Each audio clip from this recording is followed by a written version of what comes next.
can be, but doesn't have to be. Self-determination does not have to be that much work. I swear. Person-centered planning.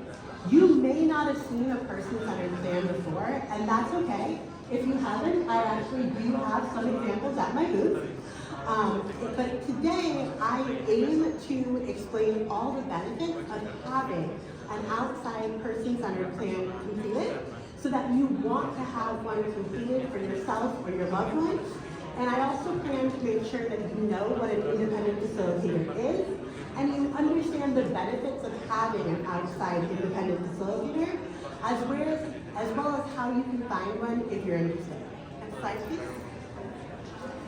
So this is basically what we're going to go over today: person-centered planning, independent facilitation, the difference between them, and then we're going to have our Q&A. Next slide, please. So a common question, both from service coordinators and participants and families, is, okay, well, what do we do after orientation? The mandatory orientation is the first step for participants to receive self-determination services. So if you haven't done that yet, that is what you need to do. But a lot of the times, we see people get stuck after orientation. It's part of shifting a frame of thinking. Instead of always assuming that the regional center will tell you what to do next, you need to take on the self part of self-determination and be proactive. With that said, you've all been used to that old-style medical model way of thinking for a long time, and we aren't going to fix it in a day. So to answer the question, the first thing you should do after orientation is complete a person-centered plan. Now, you may have heard, and it is true, that an outside person-centered plan is not technically required to enter self-determination. However, I personally find them very beneficial, and my hope is that by the time I'm done with you today, you agree with me. During the orientation, you also agree to have your individual program plan, or IPP, completed in a person-centered manner, and an outside person-centered plan will help with that. This isn't to say that IPPs completed by the regional center aren't person-centered, because they very well may be, and I know that our COC really does try to make sure they are. However, at its core, a person-centered plan is different from an IPP. Person-centered planning is a process, and it generally takes more time than the regional center service coordinator really has for an IPP. This is not to say that they don't dedicate sufficient time to your IPP meetings, because I'm sure they do, but they simply can't do several meetings or the type of in-depth conversations a person-centered plan requires, given their caseloads and the general demands of their position. Furthermore, good person-centered planners have significant training in person-centered thinking and self-determination. And while regional center staff have been trained in both of those topics before, a 16-hour training isn't going to compare to, for example, the 10 months of intensive training that I and some of the other providers that I know of have received, as well as the literal years of experience that many of these outside providers, including people who are here today, have with self-determination.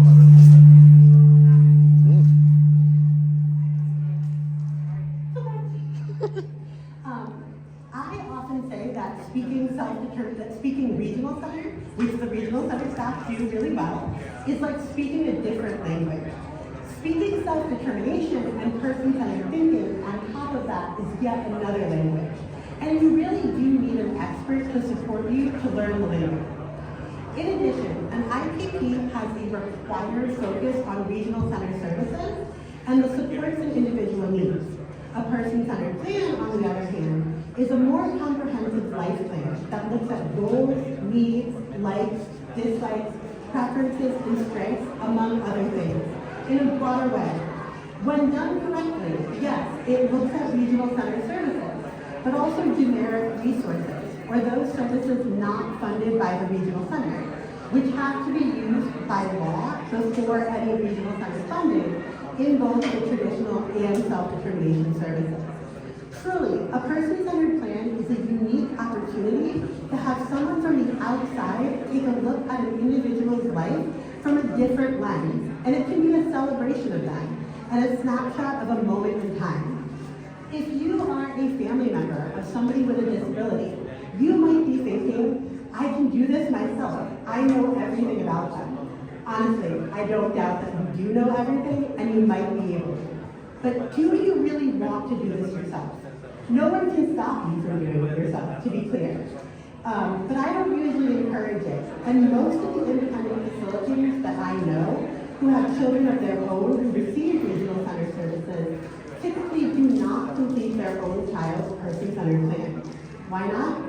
Because not out of malice, but because you may be so used to doing it and want what's best for the person you love, you may speak for your loved one instead of allowing them to speak for themselves, for example.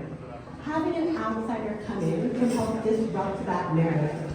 And there are even planners who specialize in working with people who don't use words to communicate, for example. It also gives mom, for example, an opportunity to step back and just be mom, which is pretty rare for our community at times.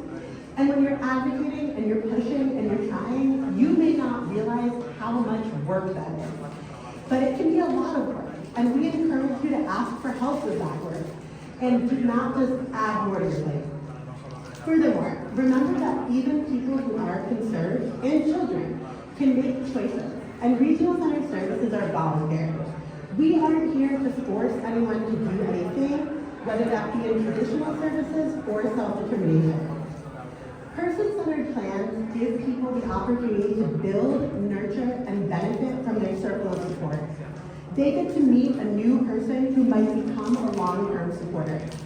Person-centered planning meetings have been described as a party with a purpose. And now I have a life goal of having a party with a purpose thrown for me at some point in my life. I will get there. In that way, COVID-19 actually enhanced some person-centered plans because Zoom, for example, allows people who might not otherwise have been able to participate in a person-centered plan because of distance or traffic or schedules to provide input. And it provides a richer, more detailed plan, which is another way it's different from most IPPs, which can, but often don't, have all of the supporting people involved in them. In addition, Zoom helps enhance the choices and opportunities in service providers for individuals and families, because now you might decide that the best person-centered planner for you is somebody in Northern California, and you can do that as long as they are willing to work with Regional Center in Orange County. Another reason why you have nothing to lose with person-centered planning is that it's fully paid for by the Regional Center. How often does somebody offer you something with no strings attached like that, especially in this economy? If you get it done and you choose not to move forward with self-determination, that's okay too. And frankly, a person-centered plan might help you decide whether or not to move forward for that matter. One thing to keep in mind is that the funding for person-centered planning doesn't come out of a person's eventual self-determination budget, and the money isn't added in either. It's a one-time cost that's paid for from traditional services. You might have heard something about how the payment for these services is changing, and while that's true, in my opinion, it's also not something I necessarily think that participants and families need to worry about. It is the responsibility of the business owner or the professional and the regional center to know how to get paid and be paid for their services. The part I want to make very clear to you today is that some providers may charge an out-of-pocket cost for these services, and a provider who does that might be the best choice for you and or your loved one. But you are not required to pay an out-of-pocket cost for these services, and there are plenty of providers who won't charge you anything out of pocket, and the regional center will pay for it entirely. I know I've said it several times, but I'm going to stress it one more time, that a person-centered plan is not an IPP. The last reason why a person-centered plan is not is because person-centered plans are tools, and they're great tools, but they aren't legally binding documents. Just because it's written in the person-centered plan doesn't mean the regional center can, will, or is going to pay for it. Sometimes people get confused, and from my perspective of working at a regional center, a person-centered plan started to look more like a wish list of things they wanted, whether or not they were realistic. But ultimately, when services are determined, it's still going to be based on needs, policies, the Lanham Act, waiver definitions, etc. Generic resources are still going to have to be used first. Typical parental responsibility of a child under the age of 18 is still going to apply. And no one is buying Disneyland tickets or a car. All services also have to be evidence-based and empirically proven by research for treatment of the regional center qualifying diagnosis. Next slide, please. Person-centered planning in self-determination is more than just creating a document. Person-centered thinking is about better lives, not just better paper. A good person-centered planner will help an individual and family to explore their current situation to see if there are any unmet needs or changes in circumstances that could impact a self-determination budget. Unmet needs and changes in circumstances are very specific terms and the only way a budget can be changed. While this will be discussed more in an orientation if you haven't already attended one, which you should, because I do not replace an orientation, in short, an unmet need is something that wasn't in an individual's previous IPP, but is needed or was mentioned in the IPP, but they couldn't access it. There are a lot of unmet needs out there, including due to COVID. Maybe you needed respite, but you didn't want anyone in the home, or you couldn't access a day program due to the pandemic or waiting lists. You still need that service, and a good person-centered plan should identify that in order to include it in the budget. However, an unmet need does have to be something that the regional center would fund in traditional services. So while people may be able to access massage therapy in self-determination, for example, the budget isn't going to be increased for that purpose. A change in circumstances, on the other hand, means that an individual's life has changed, and as a result, so have their needs. This might mean that they aged out of the school district, or they moved out into their own apartment, or they moved back in with family. Maybe they got really sick, or they got better, or a family member did. Their needs are different now, and their services should be too. With that said, change in circumstance does not always mean that the budget increases. Changes in circumstances work both ways. So if, for example, the regional center once provided additional services due to COVID, the change in circumstances might be that other resources are now available to cover those needs again, and the money is removed from the budget as a result. Looking at unmet needs and changes in circumstances helps to address disparities in service delivery that are sometimes noted between different racial and ethnic groups. Perhaps someone needs respite but hasn't been able to access it. By identifying that unmet need and incorporating the funds into the budget, they might, in a different way perhaps, they're now accessing services and having their needs met. I mentioned it a minute ago, but I'm going to stress it again. Person-centered planning is not just a document. Really good person-centered planners, the ones who are worth what they charge, will usually go behind the report, but beyond the report. They will write a great report, yes, but they're also going to be providing what are known as 099 or general self-directed supports, which are also paid for by the regional center, and they're going to be helping the participant or family advocate for the budget. They're going to be explaining to the participant, developing a spending plan with them, showing exactly how the money from the budget is going to be spent. They're in lockstep with the participant or family the entire process, which keeps the participant or family from overly relying on the regional center, which reduces the staff workload in the process, and that makes sure that the participant or family does not get stuck in the process. Next slide, please. So I know I've said independent facilitator a bunch of times and not actually defined what it means. So here we are. An independent facilitator is a unique, optional service that is available only to self-determination participants. This person can assist an individual with transitioning into self-determination, finding resources, negotiating rates, person-centered planning, advocacy, and other tasks that a participant or their circle of support may need assistance with. Independent facilitators might help with binding and advertising for staff, or making changes throughout the year to the spending plan, which is the document that explains how funds are going to be used. it is worth noting, different independent facilitators do different things. So you will want to figure out what it is that you specifically need and interview a few to see who meets your needs best. They might have a waiting list. They probably have a waiting list. But I encourage you not to be discouraged because they're going to be worth the wait. Independent facilitators are often the bridge between the regional center and the participant or family. And I've seen them be very successful at helping mend relationships that were previously fractured. In addition, if they understand the regional center system, laws, policies, services available, generic resources, etc., it can be very helpful to have somebody who does understand that, who can spend one-on-one time with you or a family to explain that in plain English, because service coordinators and the regional centers often don't have that time. This can help everything feel more transparent, and that can increase trust, decrease frustration, and make it feel less to y'all like everything you ask for gets answered with a no, which I'm sure many of you have felt before. Next slide, please. Independent facilitators do have to meet several qualifications. The first is that they have to be truly independent. They can't provide any other service to the individual in their IPP, nor can they work for an agency that provides services in the IPP.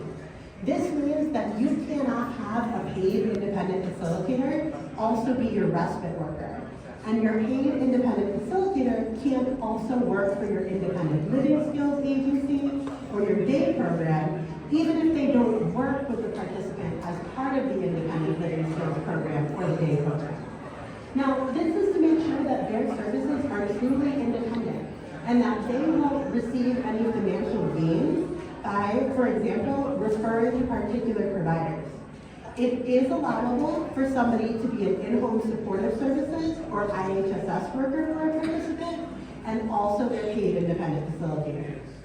Now, there are some people who cannot be a paid independent facilitator. For example, the parent of a child under the age of 18 cannot be the paid independent facilitator for that child, nor can the spouse of a married participant. Now, I'm only a CAP parent, but it is my understanding that parents facilitate everything for their children, and I'm not necessarily saying that will change in self-determination. I am saying the law says you can't be paid for it out of the self-determination budget. Independent facilitators are also required to receive training at their own expense in the person-centered planning process, the principles of self-determination, the responsibilities of an independent facilitator, which include locating, accessing, and coordinating services and supports, identifying immediate and long-term needs and developing options to meet those needs, leading, participating, and/or advocating on behalf of participants in the person-centered planning process and the development of the IPP, and obtaining identified services and supports, as well as any other tasks a participant asks of them if they agree to provide them. I'm not guaranteeing they're going to agree to provide everything else. This is not a training that the regional center is going to provide in the traditional or self-determination service delivery systems. It is the responsibility of the provider to secure this training and make any necessary financial investment, and there are various training programs out there. If you ask me, in my professional opinion, the paid training programs are more effectual and detailed than those available for free. And if you want to do this as a career, trust me, we need you, but also they are worth the investment. One thing that is tricky is that even though independent facilitators are required to have training, the law doesn't require them to have like a certificate showing that they have that training. I introduced myself as an independent facilitator, but I don't have a certificate because my training came from being a person-centered thinking trainer and working in the regional center system, and they don't usually celebrate that with specific certificates. This means that you might find a provider and they might not have a certificate, but they're still qualified, and it's up to you whether or not you want to require somebody to have a certificate. I do encourage you to interview different providers. Most will offer a free consultation to do so, and find one who meets your specific needs. One thing that you might have noticed is not on this slide is a requirement that the independent facilitators be paid, because they don't have to be. Someone may volunteer their time to serve in this role.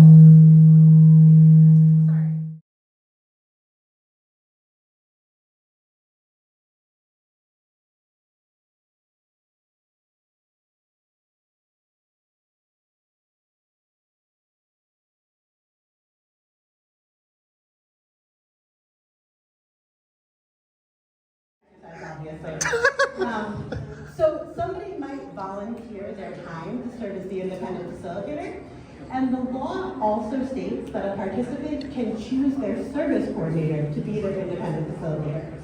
That's true, and of course you aren't going to be charged for your service coordinator's salary, but it comes with some caveats that I would encourage you to be mindful of to make an informed choice.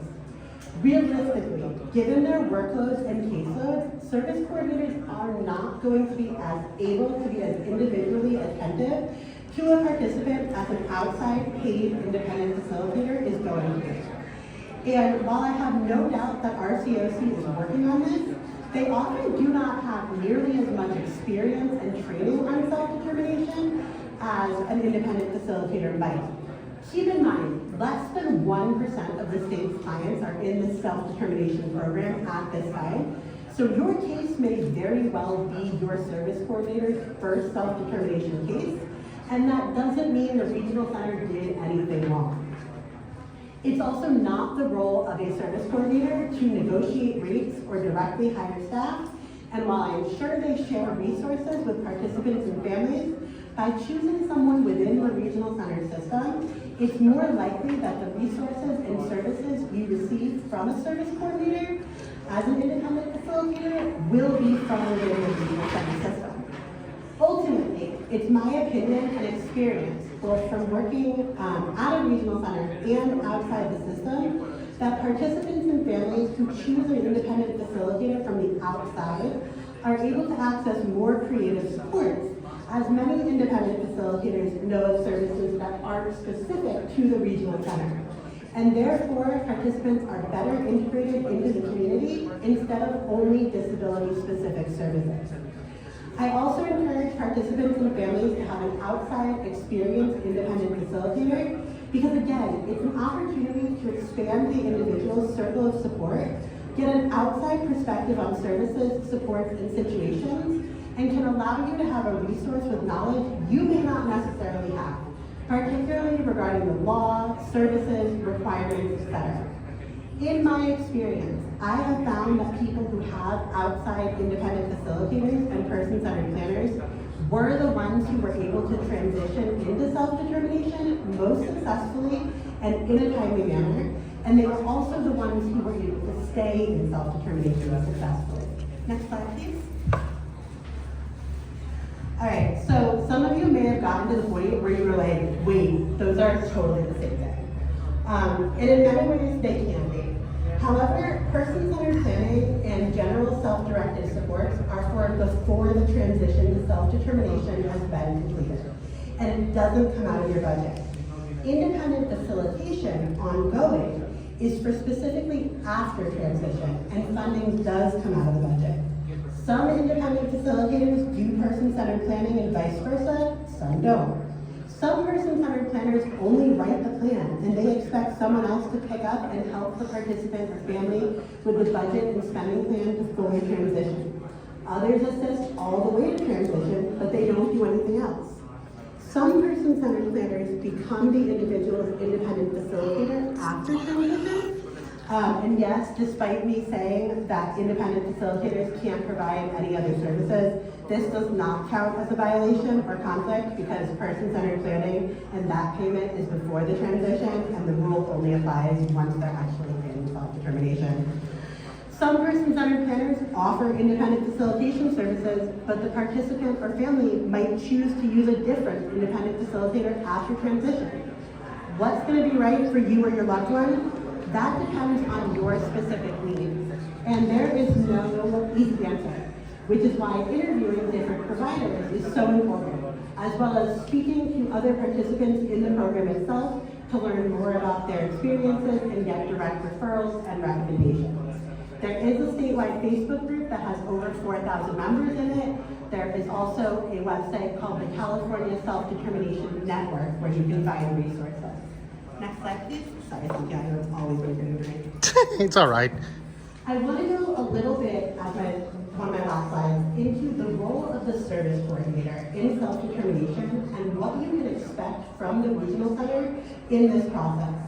As a service coordinator, particularly as RCOC encourages more people to be part of self-determination, your service coordinator is going to learn more and they will build relationships. They are going to meet some really great person-centered planners and independent facilitators that they really want to recommend to participants and families.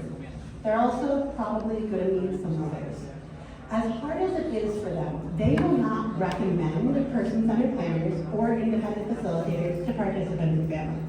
Why not? Because self-determination is supposed to be about individuals and families taking the reins and being in the driver's seat of their services. And if the regional center is the one providing the recommendations and referrals, it essentially will become Regional Center 2.0, and nobody asked for that. They will, however, provide resources to help people like the ones I just mentioned. A good person-centered plan will make everyone's life easier. One way, in fact, is that it may provide the regional center with a lot of information they will need for the IPP report later, because everyone in self-determination will have a new IPP completed. And it might help to formulate goals for that report. And lastly, I want to highlight that many service coordinators have long-term and beneficial relationships with participants and families. And they may have information that could be critical in a person-centered planning meeting. And you might want to invite them, and you can. However, a service coordinator is not required to attend a person-centered planning meeting, and you are not required to invite them. Like so many things in self-determination and person-centered services, it is your choice. Next slide. Manaya, do I have time for questions or not? I was just going to say, we really appreciate you coming in and providing this really comprehensive overview of independent facilitation systems that are interested in you. As you heard before, Naomi is going to be available on this forum that she talked about, as well as outside here in the lobby. I know it would be great for us to